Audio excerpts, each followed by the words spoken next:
આજે આપણો ભાગ 2 ચેપ્ટર કાલે આપણે 1 2 3 પૂરા કર્યા, આજે 4 5 6. તમને ખ્યાલ જ છે કે આપણે સ્ટાન્ડર્ડ બેઝિક 2 મિક્સ આપણે માત્ર ચેપ્ટરનો કોન્સેપ્ટ ક્લિયર કરીએ છીએ, એટલે ચેપ્ટર વાઇઝ એટલે લીધું છે. અને તમને એકવાર કોન્સેપ્ટ ક્લિયર થઈ જશે તો 1 માર્ક્સ એટલે કે હેતુલક્ષી તો આવડશે જ, પણ સાથે સાથે તમને મોટા સવાલનો પણ ગણતરીઓ ઇઝી લાગશે. કોન્સેપ્ટ ક્લિયર એટલે આપણા માટે એ ચેપ્ટર ક્લિયર. જોઈએ આજે આપણે ચોથા ચેપ્ટરથી સ્ટાર્ટ કરીએ. દ્વિઘાત સમીકરણ. દ્વિઘાત સમીકરણનું આપણે વ્યાપક સ્વરૂપ સમજ હોવી જોઈએ. તો દ્વિઘાત સમીકરણનું વ્યાપક સ્વરૂપ છે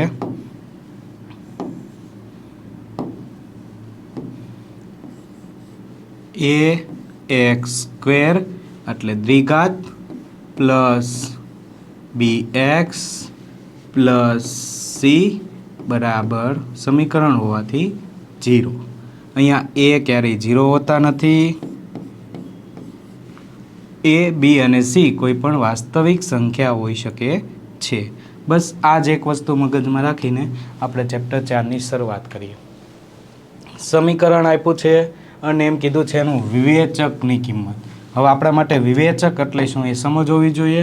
વિવેચક એટલે બીજું કાંઈ નહીં, એના શૂન્ય મેળવવાનું એક સૂત્ર બનાવ્યું છે, જેને આપણે સંકેતમાં લખી શકીએ d = d ને વિવેચક કહેવાય ગુજરાતીમાં, અને એને આપણે d તરીકે ઓળખીશું. તો વિવેચક બરાબર d બરાબર b² - 4ac. આ આપણું વિવેચક છે, એટલે કે એનું વિવેચક મેળવવાની કિંમતનું સૂત્ર છે. તો આની વિવેચકની કિંમત શું આવે? તો આપણે પહેલાં એ ખબર હોવી જોઈએ કે આપણે વ્યાપક સ્વરૂપમાં એ કિંમતો કઈ કઈ છે. તો આ કિંમત છે એની, આને કહીશું a, આને કહીશું b અને આને કહીશું c. તો a = શું આવ્યું? 1 + 5 + 5. તો આપણે આ સૂત્રમાં કિંમત મૂકીએ, જ્યાં b છે 5, a છે 1 અને c છે 5. 5 નો વર્ગ 25, 4 × 4 = 20, 25 માંથી 20 જાય એટલે આપણને વિવેચક મળ્યા 5. ચાલો, આ વાત થઈ આ પ્રશ્નની. પણ અહીંયા ડી કયા કયા મળી શકે? તો આપણને ખબર છે કે 3 વસ્તુ શક્ય છે, કાં પ્લસમાં સંખ્યા આવે, કાં માઇનસમાં આવે, કાં 0 આવે. જો ડીની કિંમત 0 કરતાં નાની હોય, ડીની કિંમત 0 કરતાં મોટી હોય, અથવા ડીની કિંમત 0 જેટલી હોય, તો ડીની કિંમત 0 કરતાં મોટી ક્યારે આવે? તો કે પ્લસ આવે ત્યારે, જેમ આપણે અહીંયા આવ્યા એમ. તો એના 2 ભિન્ન ઉકેલ મળે. અને જો 0 કરતાં નાનીનો આવે તો એક પણ ઉકેલ ન મળે.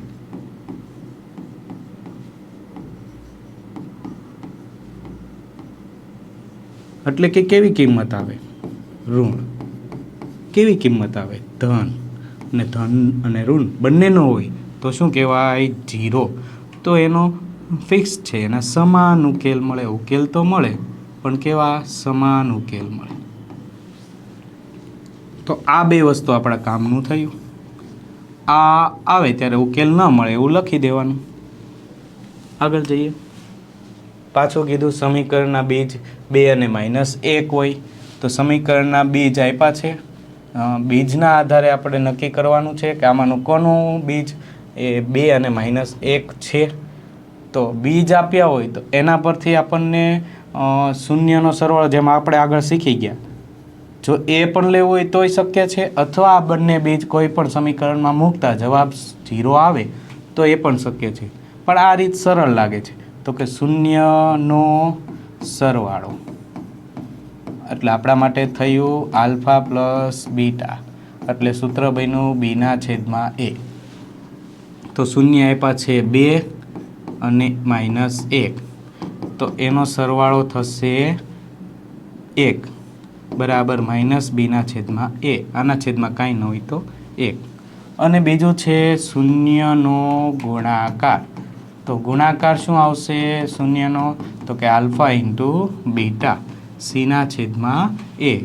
તો ગુણાકાર છે 2 ગુણ્યા -1 -2 છેદમાં કાંઈ નહીં તો 1. તો બંનેના એ સમાન થયા માટે આપણી એની કિંમત 1, બીની કિંમત -1 કેમ કે બીના માઇનસ આ બાજુ આવી જશે અને સીની કિંમત છે -2.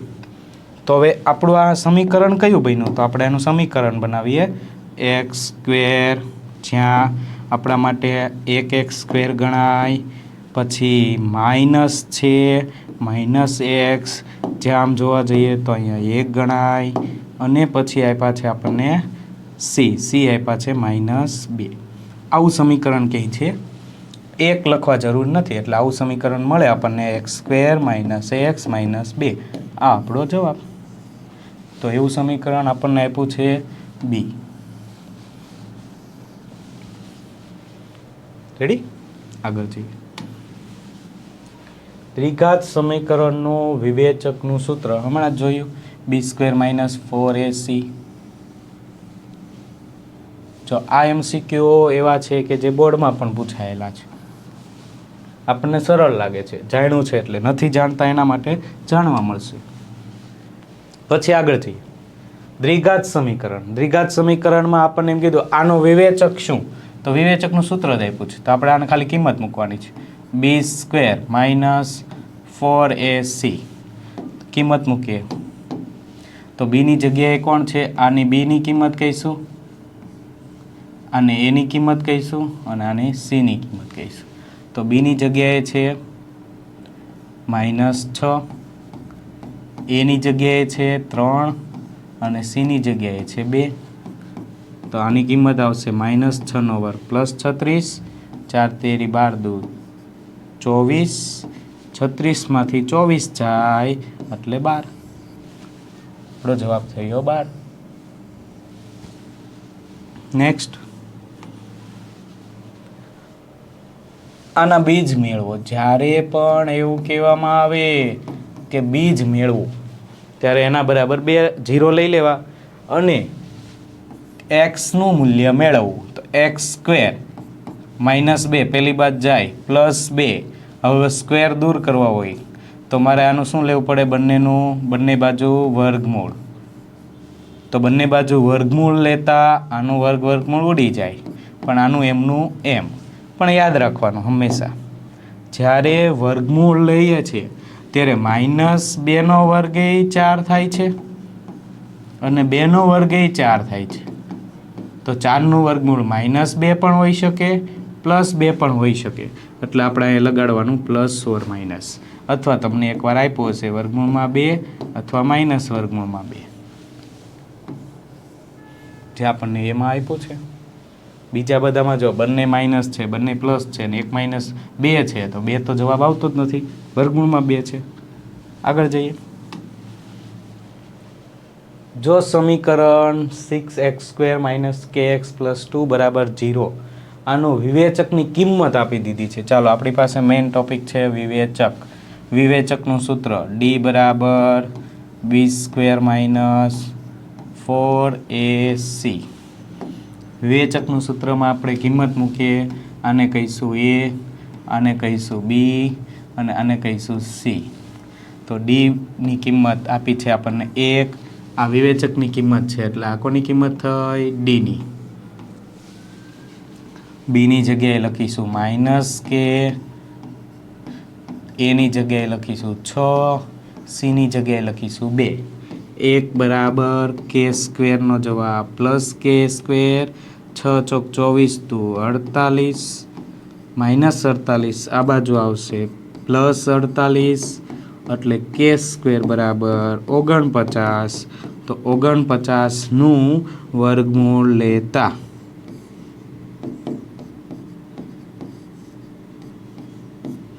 સોરી 7 પણ યાદ રાખવાનું છે કે 7 એ પ્લસ પણ થાય અને માઇનસ પણ થાય.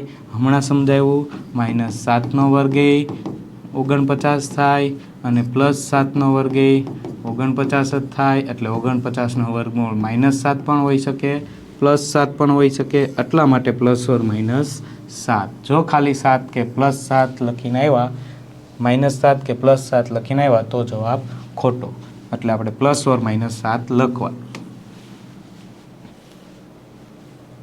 b² - 4ac પાછું વિવેચક આવ્યું.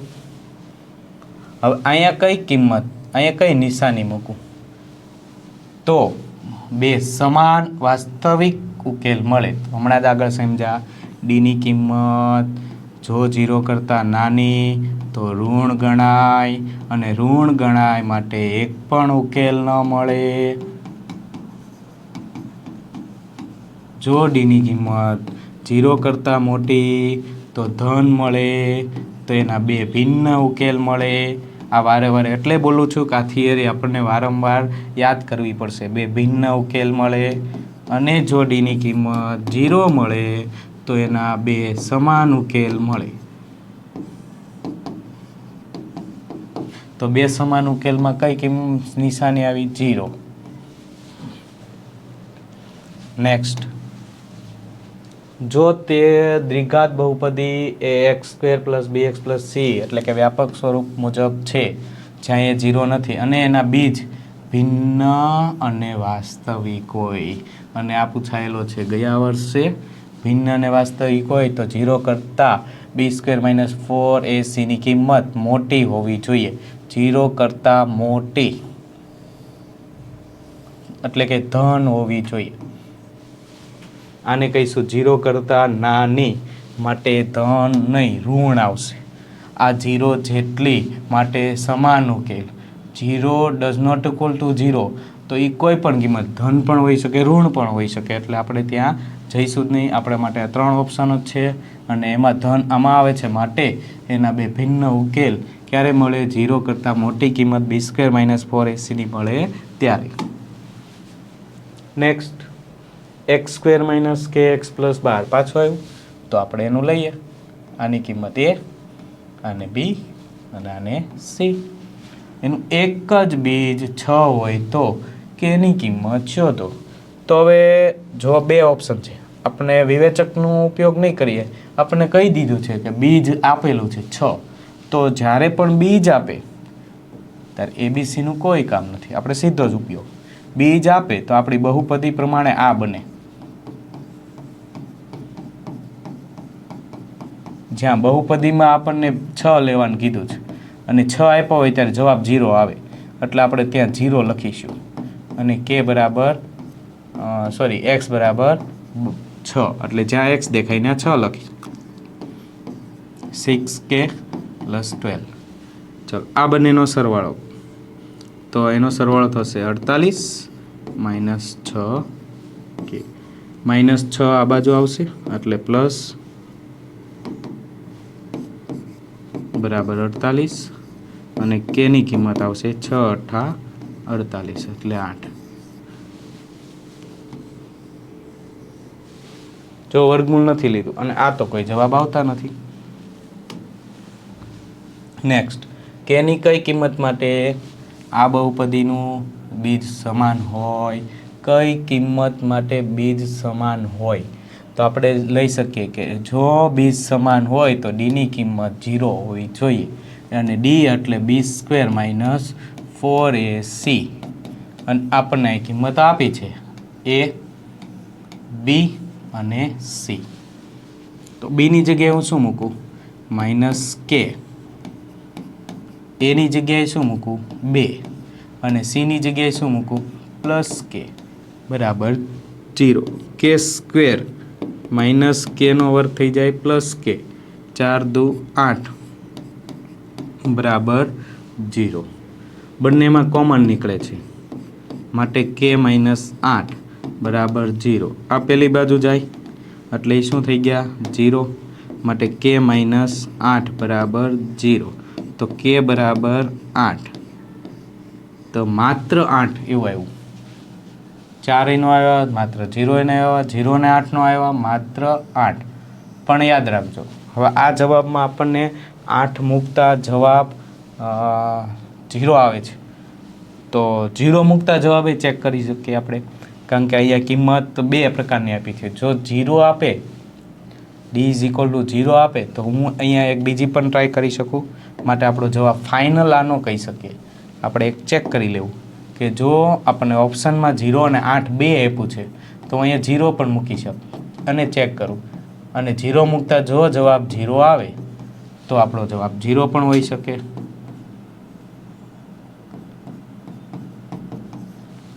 તો કેની કિંમત 0 પણ બની, તો બે કિંમતો થઈ. તો આપણે માત્ર 8નો કહી શકીએ. હવે કઈ કિંમત કહી શકીએ? 0 અને 8, કારણ કે ઓપ્શનમાં આપણને અલગ રીતે 8 પણ આપ્યા છે. તો બે સમાન બીજ કયા કયા આવી શકે? કા બે 8 આવી શકે ને કા બંને 0 આવી શકે. આ એક વારંવાર તમારી સામે આવતો પ્રશ્ન, જેને જોઈને એમ થાય કે આને કેમ ગણવું, અને એકદમ સરળ છે. તમે માત્ર એને ધારવાની રીત શીખી લેજો. ધારશો અને એ સમજ આવી ગઈ એટલે તમને આવડી ગયું. ધારો કે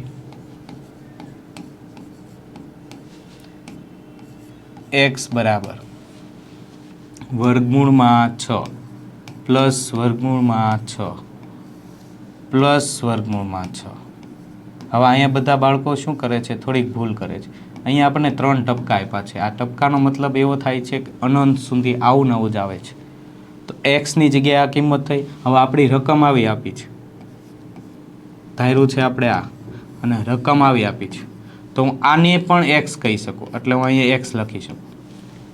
બસ આટલી સમજ આવી ગઈ એટલે આપણને સોલ્વ કરતા આવડી ગયું.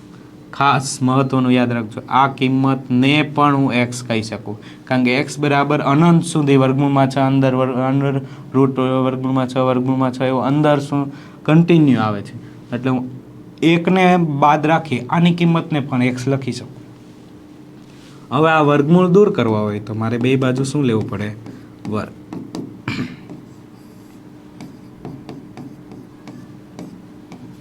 બે બાજુ વર્ગ લેતા આનું વર્ગમૂળ દૂર થઈ જશે. હવે હું આ બાજુ લઉં. આપણી માટે દ્વિઘાત સમીકરણ બની ગયું. જુઓ,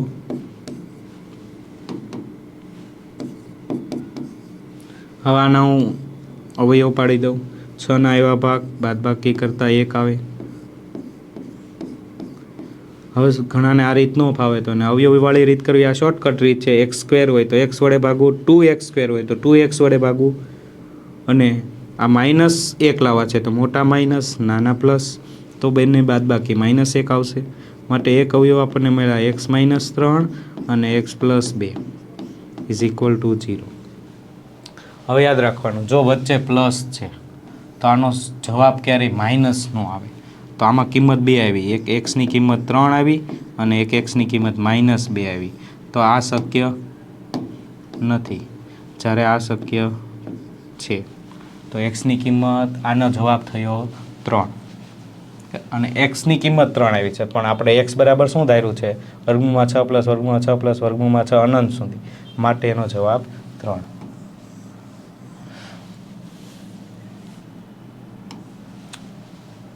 ઓકે, ચેપ્ટર 3 એકદમ એવું ગણીએ તો માત્ર આપણને આલેખની 4 આપણને એવું ગણીએ તો માત્ર આપણને 2 જ ભાગ આપ્યા. કાં શૂન્ય આપ્યા હશે, કાં શૂન્ય મેળવવાના.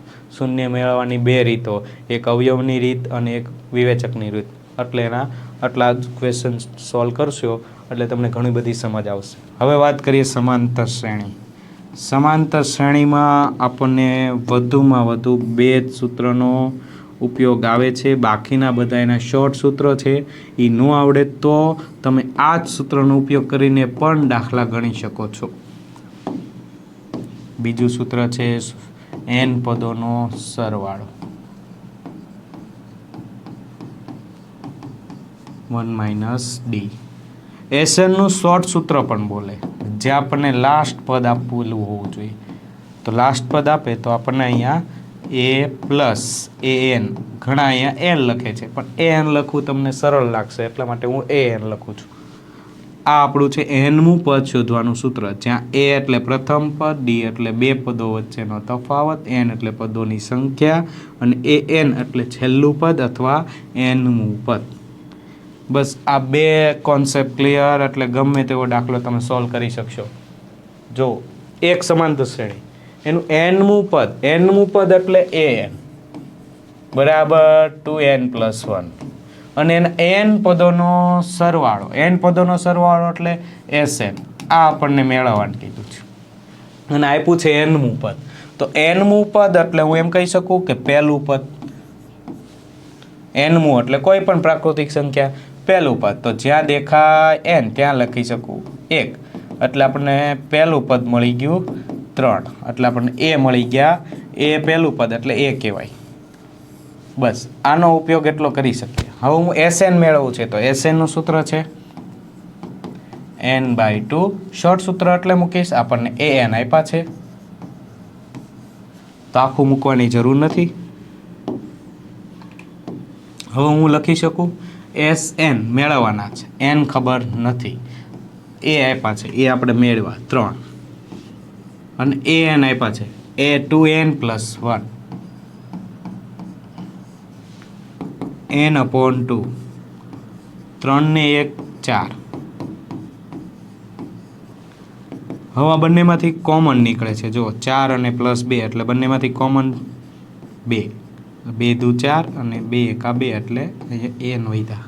આ બે ઉડી ગયા એટલે n(2 + n) એવું વધ્યું. પણ તમને ઓપ્શનમાં આવું નહીં દેખાય તો આને ઉલટાવી દઈશું. બંને પ્લસ છે, ગમે કરી શકીએ. માટે આપણો જવાબ થશે n(n+2). આગળ જઈએ.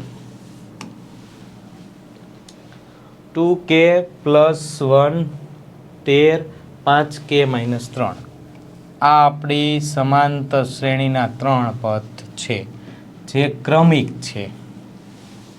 કેવા છે? ક્રમિક છે.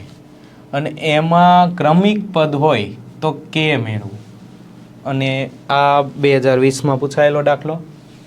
તો હું k મેળવવાની રીત તો ઠીક, પણ આપણને એક વસ્તુ ખબર છે કે જો સમાંતર શ્રેણી હોય ને તો એનો ડિફરન્સ સમાન હોય. એટલે કે 13માંથી હું 2k + 1 બાદ કરી શકું અને 5k - 3માંથી 13 બાદ કરી શકું. એટલે બંનેનો ડિફરન્સ સમાન આવે. એટલે હું અહીં લખી શકું 13 - પણ એ બાળકો બહુ મોટી ભૂલ થશે જો તમે કાઉન્સ નહીં કર્યો તો. કેમ એ આપણે આગળ ગણીએ એટલે અમને સમજાશે. કેમ મેં કાઉન્સ જ કરીને ગણતરી કરું છું કીધું છે. જો જે હોશિયાર છે એમને સમજ છે, પણ જેમને પહેલી વાર આવડી ગયું છે છતાં એવી ભૂલો થાય છે. એટલે માઇનસ કાઉન્સની બહાર હોય તો અંદર ગુણતા એની નિશાની બદલાય છે. આવી સામાન્ય ભૂલો પેપરમાં બહુ બધી જોવા મળે છે. આ બંનેનો સરવાળો 16. 13માંથી 1 જાય 12 અને વધ્યા 2k 5k - 16. ચલો k વાળા એક બાજુ, k વગરના બીજી બાજુ. તો માઇનસ વાળી ભૂલ ન કરવી હોય તો 12 - 16 આ બાજુ કોઈ પણ રીતે કરી શકો. આ તો 16 12 28 5k + 2k એટલે 7k છેદ ઉડે 7 ચોક 28 એટલે k = 4.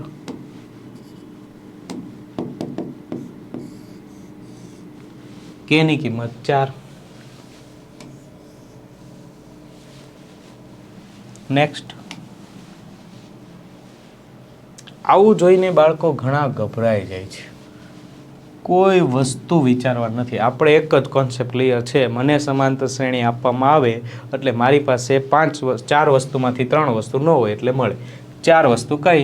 તો કે એક તો પ્રથમ પદ, સામાન્ય તફાવત, n અને an.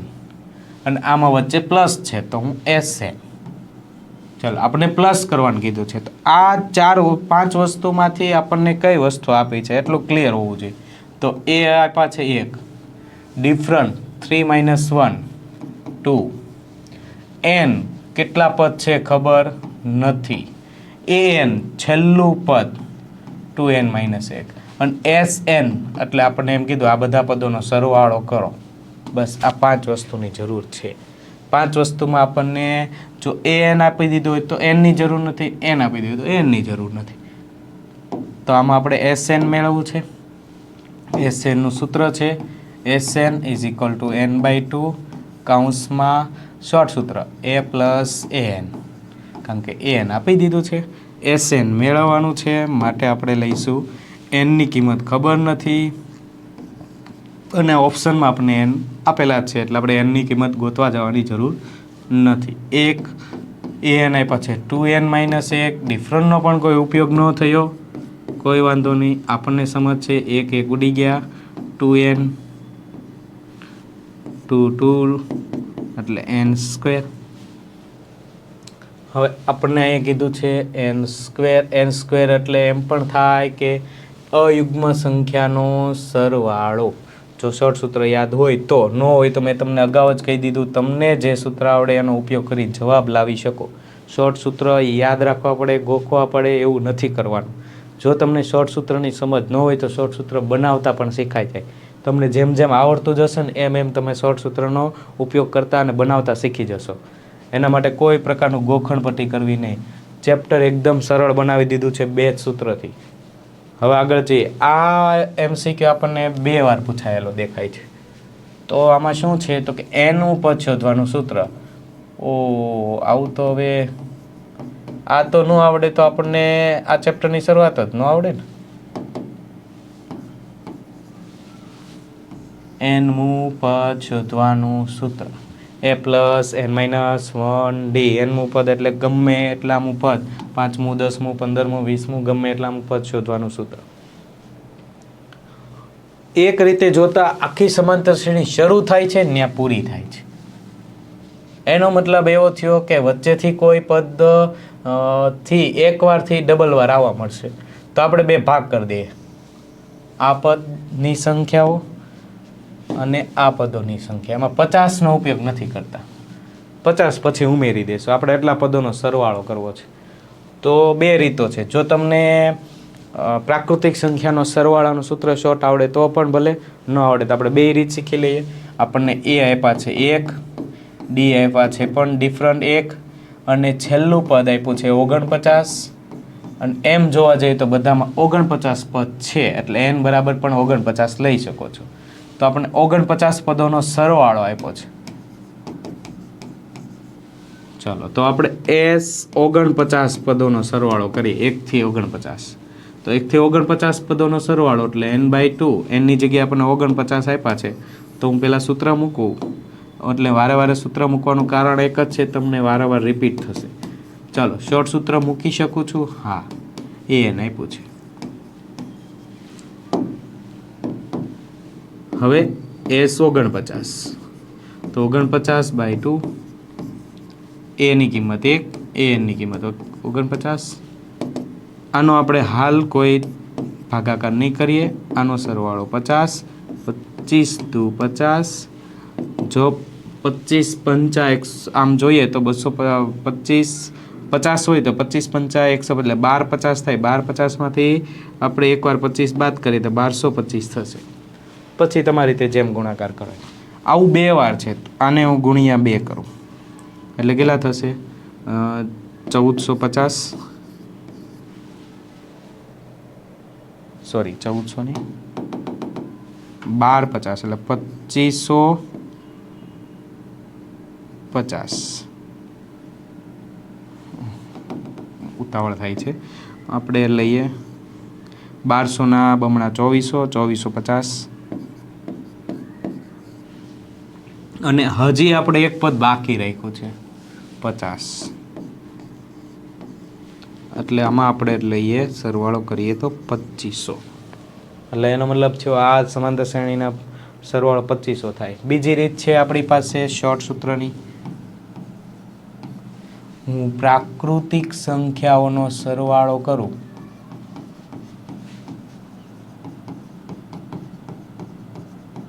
પણ કેવી? પ્રથમ n પ્રાકૃતિક. પ્રથમ એટલે બોલું છું 1 થી શરૂ થતી હોવી જોઈએ. આપણે અહીં 1 થી શરૂ થાય જ છે. ચલો એનું સૂત્ર ગોખવું નથી, આપણે એક સરળ બનાવીએ. 1 + 2 + 3 + 4. તો અહીંયા લઈએ 4 તેરી 4 ને 3 7, 7 ને 2 9, 9 ને 1 10. તો આનો સરવાળો 10 થયો. તો પ્રાકૃતિક સંખ્યાનું એક સૂત્ર તમને સાબિત કરતા શીખવાડું છું ખાલી, એટલે એ સૂત્ર યાદ રાખવું હોય તો. તો n ની જગ્યાએ 4 લઉં. 4 + 1 તો શું થશે? 5 ચોક 20, 20/2 એટલે એનો સરવાળો 10 થઈ ગયો. એનો મતલબ આ સૂત્ર આપણું સાબિત થયું. અને અહીંયા આપણે એ સૂત્રનો ઉપયોગ કરી કિંમત મેળવી શકીએ. જેમ કે આપણને આપ્યું છે 49. એન કેટલા આપ્યા છે? 49. તો હું એનની જગ્યાએ કેટલા લઈશ? 49.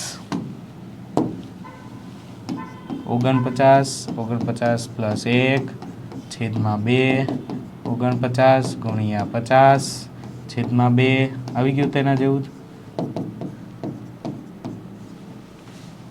આ શોર્ટ સૂત્ર, આ આપણું સૂત્ર જે ફિક્સ છે. આપણે દરેક વખતે એ 2 સૂત્ર મૂકવાના છે. રેડી? સમાંતર શ્રેણી માટે A = 7, D 3, N 8. મેં કીધું તો આપણે એવા મરી મસાલા છે કે જેનો ઉપયોગ કરીને આપણે ANનું કિંમત મૂકી શકીએ. તો ANનું સૂત્ર મૂકો A + n - 1D. એની કિંમત આપી છે આપણને 7, એનની કિંમત 8. આનાથી સરળ કાંઈ ન હોય. છતાંય જો જુલાઈ 2022માં પૂછાયેલો દાખલો છે અને બને એટલું છે ને તમે અઘરું પકડો તો એમાં ધ્યાન રાખવાનું કે આપણને પહેલાં કોન્સેપ્ટ ક્લિયર હોય ને તો અઘરા MCQ સોલ્વ કરવા જજો. કોન્સેપ્ટ ક્લિયર ન હોય ત્યાં સુધી પહેલાં આ પ્રકારનું શીખજો. સરળ લાગશે પણ આવડી ગયા પછી કોન્ફિડન્સ વધશે. 28.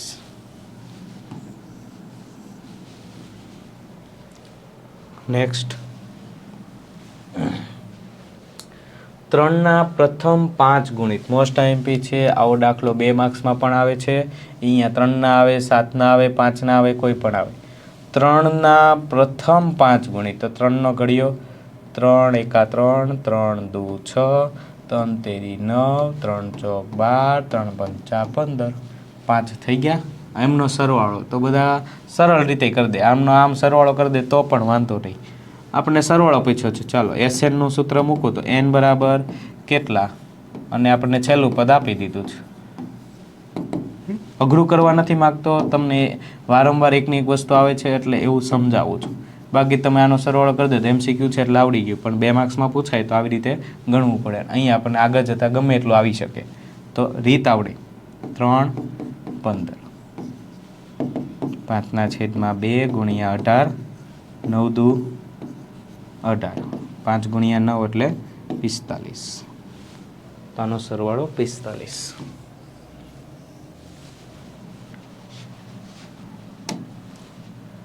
જે સમાંતર શ્રેણીનો સામાન્ય તફાવત 5 હોય તો તે શ્રેણી માટે A30 ને A20 - A20 બરાબર કેટલા? A30 નો મતલબ થાય 30મું પદ માંથી 20મું પદ જાય તો જવાબ શું આવે? 30મા પદનું શોર્ટ સૂત્ર છે N30 લ્યો એટલે N - 1 એટલે 29 થાય. તો A + 29D માઇનસ, અહીંયા પણ એક ભૂલ થશે.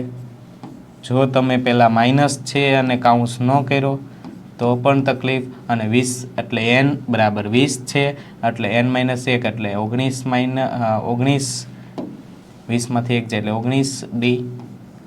કાઉન્સ કેમ કર્યો છે? જો કાઉન્સ નહીં કરો તો આપણને ભૂલ થશે માઇનસની. -A - 19D.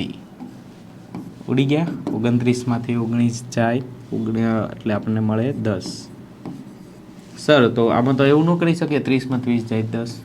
સરસ, કોઈ વાંધો નથી. તમને જેટલું શોર્ટકટની સમજ આવે એટલે કરી શકો. શોર્ટકટ તો ઘણું બધું બને પણ શોર્ટકટ હંમેશા ઝડપથી યાદ રહે એવું જરૂરી નથી. આપણને કોન્સેપ્ટ ક્લિયર તો શોર્ટકટ ઓટોમેટિક યાદ આવશે. A16 થી A12 એટલે કે સોરી થી A16મું પદમાંથી A12મું પદ બાદ કરો તો 32 હોય. અને જો સમાંતર શ્રેણી સામાન્ય તફાવત કેટલો? જો આમાં D મેળવવાનું કીધું છે એટલે આમાં એવું નહીં કરતા. ચાલો ફરીથી હમણાં જ આગળ કર્યું. A16 એટલે A + 15D 12 તો આને આપણે કહીએ માઇનસ કરીએ A + 11D બરાબર 32. કિંમત લખીએ અને એનું સાદુરૂપ આપીએ. કિંમત આપણે કોઈ જરૂર નથી, શોર્ટ સૂત્ર ખબર જ છે. જો આ માટેમાં કાઉન્સ લખો માઇનસ પ્લસ માઇનસ બહુ બધા બાળકોને ઉતાવળમાં જ્યારે આવડતું હોય ને ત્યારે જ ભૂલો થાય છે એવી. 15 માઇનસ બરાબર 32. ડિફરન્ટ મેળવો. 15માંથી 11 જાય 4. ડી બરાબર 32/4 એટલે ડીની કિંમત મળી 8.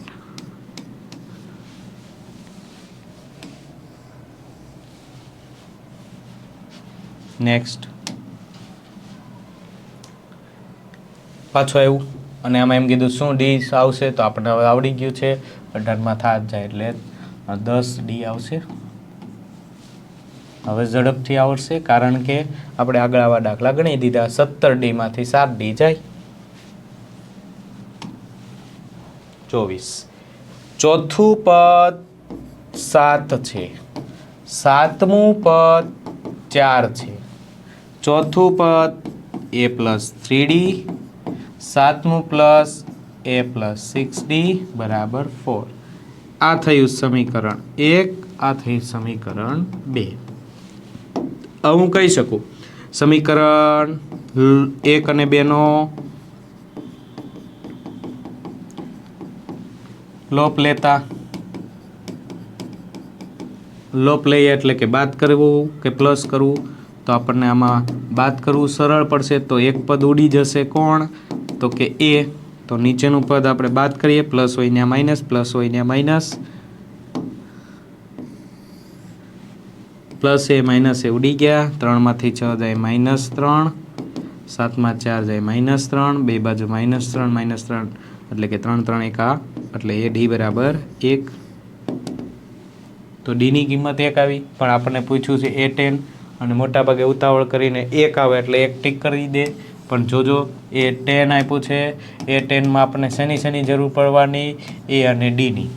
હજી તો ડી જ મળ્યા, તો આ કિંમત કોઈ પણ એક સમીકરણમાં મૂકી દઈએ.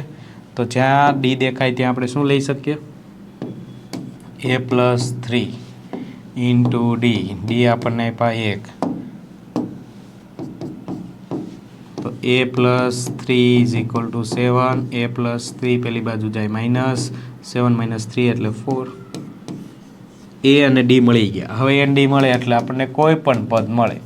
ડી આપ્યા છે 1, 4 + 9 એટલે 13. 10મું પદ કયું થયું, 13. સોરી 4 અને ડી 1, એ 4 આપ્યા છે,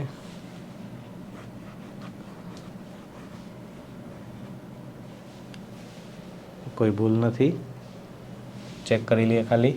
a+3d, a+6d, 3માંથી 6 જાય -3, 7માં 4 જાય 3, ડી 1 જ મળે.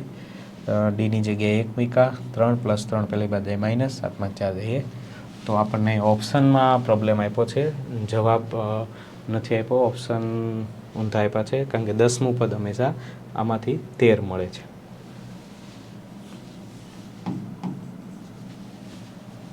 ક્યારેક આવું હોઈ શકે, જેમાં MCQ આપણને ખોટો આપી શકે, કારણ કે આ છાપવાનું કામ હોય એમાં ભૂલ થઈ હશે.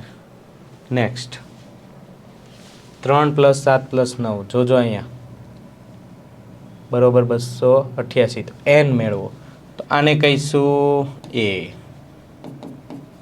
એનો ડિફરન્ટ આવશે 2. n પદ સુધી એટલે n ખબર નથી. એમનો સરવાળો આપ્યો છે 288. હવે જો n તો આપ્યું નથી એટલે આપણે આનું લોંગ સૂત્ર મૂકીએ. Sn = n/2 કૌંસમાં 2a + n - 1d. તો Sn કેટલા આપ્યા, 288. n/2 a કેટલા આપ્યા, 3, n ખબર નથી અને d આપ્યા 2. 2 ને આ બાજુ લાવીશું, અથવા આમાંથી 2 કોમન કાઢી દો તમને જો એ સરળ લાગતું હોય તો. 3 વડે નહીં ગુણતા એટલે આ 2 ઉડી ગયા. 288 બરાબર 3માંથી 1 જાય એટલે 2, 2 + n, સોરી આ n બાકી છે, n કાઉન્સમાં 2 + n. હવે આને અંદર ગુણી દો તો 288 બરાબર 2n + n², n² + 2n, અને આને પેલી બાજુ એટલે -288, કંઈ ન હોય તો એટલે 0. હવે આના શું પાડવાના? અવિભાજ્ય એટલે કે અવયવની રીતે ઉકેલ મેળવો. તો 288ના એવા ભાગ પાડો કે બાદબાકી કરતાં 2 આવે. તો જ્યારે બાળકોને આ બહુ તકલીફ હોય છે કે જ્યારે ભાગા પાડવાના આવે ને અવયવની રીતે આવે, એટલે આપણે એવું કરી શકીએ, હું તમને એક રીત આપી દઉં. 288ને આપણને અવિભાજ્ય અવયવ પાડતા આવડે તો આ રીતે આપણે થોડુંક કોમન ગણતરી કરવાની કરીએ તો આ અવિભાજ્ય અવયવ તો આપણને આવડે જ છે.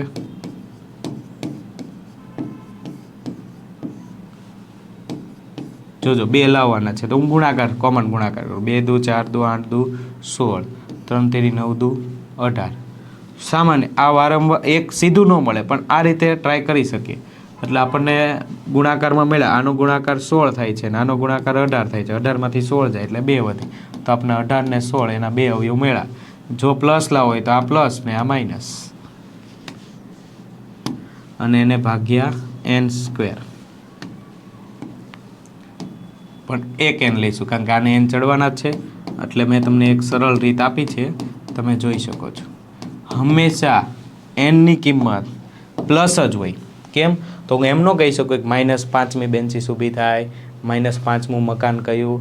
n એ શું છે? પદોની સંખ્યા છે, એટલે ક્રમમાં પદ હોય એમાં કેટલામું પદ એવું કહેવાનું. તો કે -5મું પદ એવું ન કહી શકાય. એટલા માટે આપણે nની કિંમત હંમેશા પ્લસ લેવાની હોય. તો n બરાબર અહીંયા -18 આવ્યા અને અહીંયા +16 આવ્યા. તો આ શક્ય છે, આ શક્ય નથી. એટલે nની કિંમત આવશે 16. હવે વાત કરીએ છઠ્ઠું, ત્રિકોણ. ત્રિકોણ જોવા જઈએ તો આપણે આમાં 9મા ધોરણમાં શીખીને આવ્યા છીએ એકરૂપ ત્રિકોણ. જ્યારે અહીંયા આપણે શીખવાનું છે સમરૂપ ત્રિકોણ. એકરૂપ સમરૂપ હોય છે, દરેક સમરૂપી એકરૂપ હોતા નથી. એકરૂપનો મતલબ થાય છે બધી જ રીતે એકરૂપ. સમરૂપનો મતલબ થાય છે માત્ર આકાર સરખા, માપ સરખા નહીં. એવા કોન્સેપ્ટથી આખો આ ત્રિકોણનું ચેપ્ટર ભણવાનું છે. તો સમરૂપ એકરૂપતાનું કઈ રીતે આવશે એ આપણે જોઈએ. આમાં ત્રિકોણ ABC.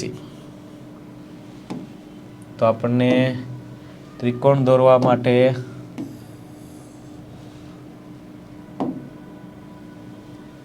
એક ત્રિકોણ લઈએ આપણે.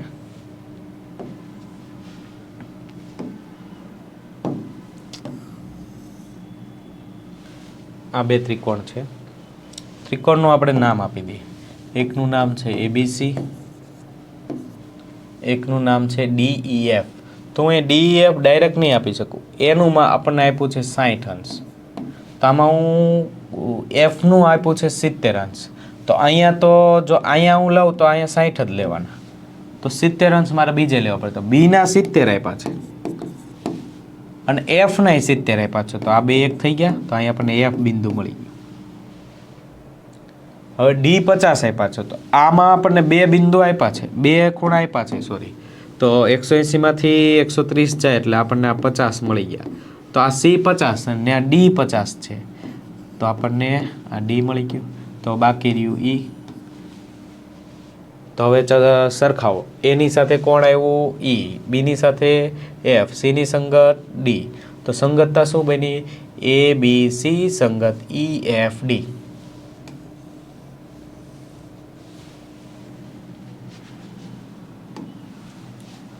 નેક્સ્ટ, ત્રિકોણ ABC અને ત્રિકોણ DEFમાં AB ના છેદમાં DE. 2 ત્રિકોણ જ લઈએ આપણે એટલે ઝડપથી સમજાશે.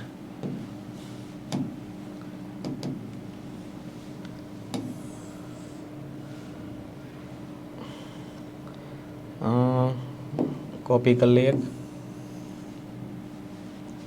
અને આપણને આપ્યું છે ABC. એક ત્રિકોણનું નામ તો આપણે લખી શકીએ. હવે બીજું ત્રિકોણ AB ના છેદમાં D. તો જ્યાં દેખાય AB ત્યાં હું D લઈ શકું છું.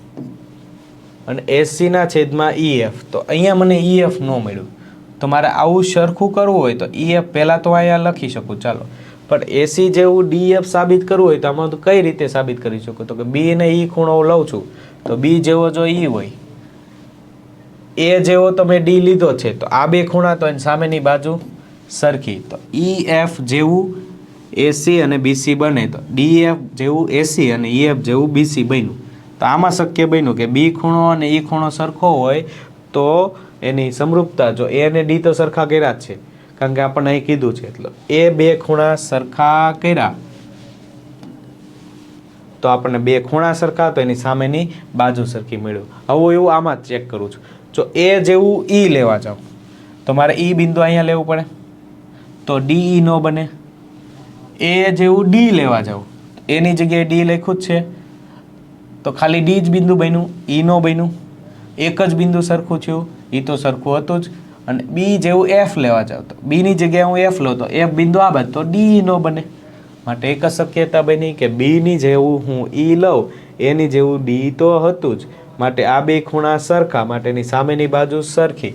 તો એસી જેવું ડીએફ છે અને ડીએફ જેવું ઈએફ છે, માટે અહીંયા કહી શકાય કે ખૂણો બી અને ઈ સમાન લેશો તો એસી જેવું ડીએફ અથવા ઈએફ બંને ગણ.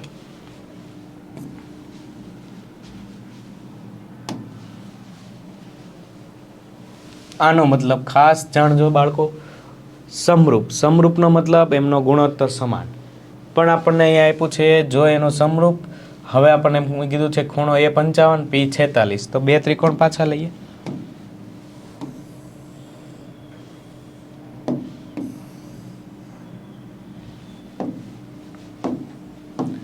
ત્રિકોણ એબીસી અને ત્રિકોણ આર પી ક્યુ સમરૂપ કઈ જ દીધું છે, જ્યારે સમરૂપ હોય ત્યારે તેમના ખૂણાઓ સમાન હોય. ચાલો, ખૂણો એ 55 તો ખૂણો આર 55, ખૂણો પી 46 તો ખૂણો બી પણ 46. તો સી શોધો. એકદમ સરળ, બંનેનો સરવાળો 180 માંથી બાદ કરો તો બંનેનો સરવાળો થશે 50 40 96 90, 96 ને 5 101, 180 માંથી જશે એટલે 79, તો આ પણ 79.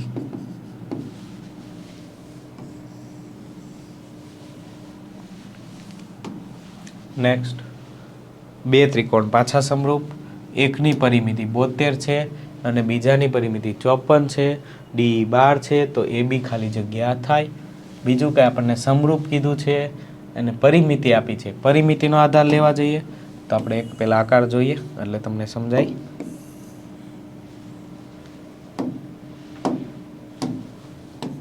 એ બી સી ને સમરૂપ ડી ઈ એફ. પરિમિતિ એબીસી ની પરિમિતિ છે 72 અને ડીએફ ની પરિમિતિ છે 54. હવે ડીઈ નું માપ આપ્યું છે 12, તો એ બી ખાલી જગ્યા સેમી થાય. જોજો, ક્ષેત્રફળ આપ્યું છે, ક્ષેત્રફળનું પ્રમાણ બાજુ સાથે સરખાવતા તો પેલા ક્ષેત્રફળ કેટલા ગણું થયું, તો બાજુ પણ એટલા ગણી થાય. તો આ બેનું આપણે પ્રમાણ લઈએ, 72/54, 36 અને 27. હવે આ બંનેને 12 તેરી 9 તેરી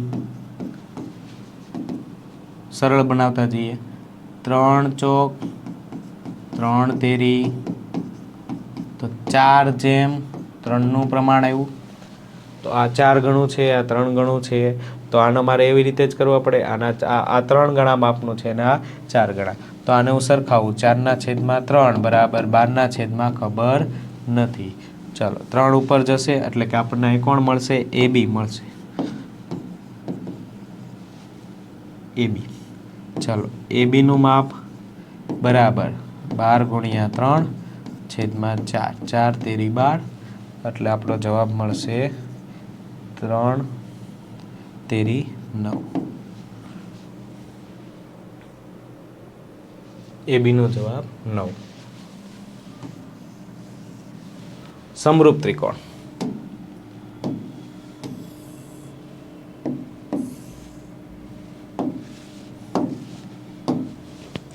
ABC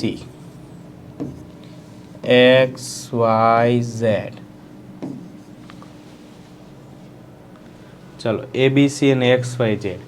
AB નું આપણને પ્રમાણ આપ્યું છે 2AB બરાબર 3XY. તો હું AB ના છેદમાં XY લખી શકું અને 2 છેદમાં જાય એટલે 3 ના છેદમાં 2 લખી શકું. આ આપણને એક પ્રમાણ આપી દીધું. હવે XZ બાર આપ્યું છે, આ બાર આપ્યું છે 80. એવું થયું. ચેક કરીએ આપણે. AB ના છેદમાં XY, સોરી બાજુના માપ સમાન નહીં, XY અને XZ ના છેદમાં 80. આનું પ્રમાણ થયું 3 ના છેદમાં 2, આ આપ્યા છે 12, માટે આપણને 80 મળે.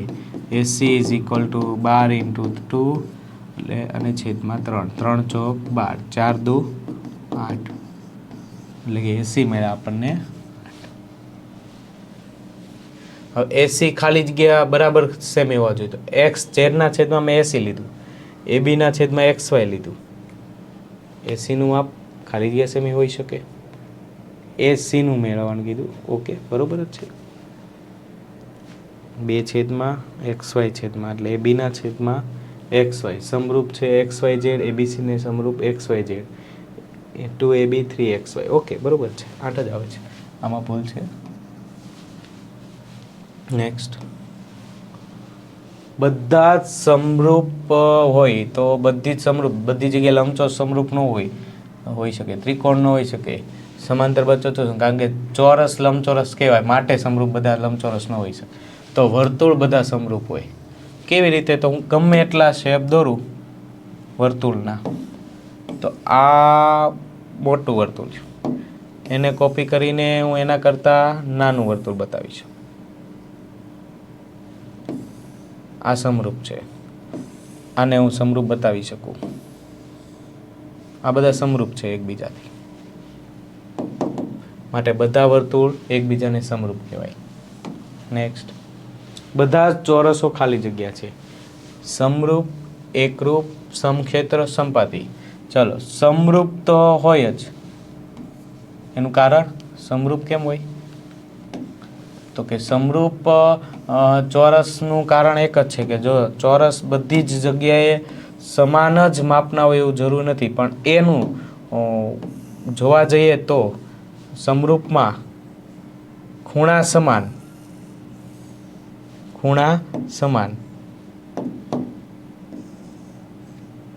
પણ આકાર અલગ અલગ, એટલે એકરૂપ ન થાય, સમક્ષેત્ર ન થાય, સંપાતી ન થાય. સંપાતી એટલે એકબીજા ઉપર બેસી રહે એવું પણ ન થાય, તો સમરૂપ થયું. ઓકે, અહીંયા આપણે પૂરું કરીએ.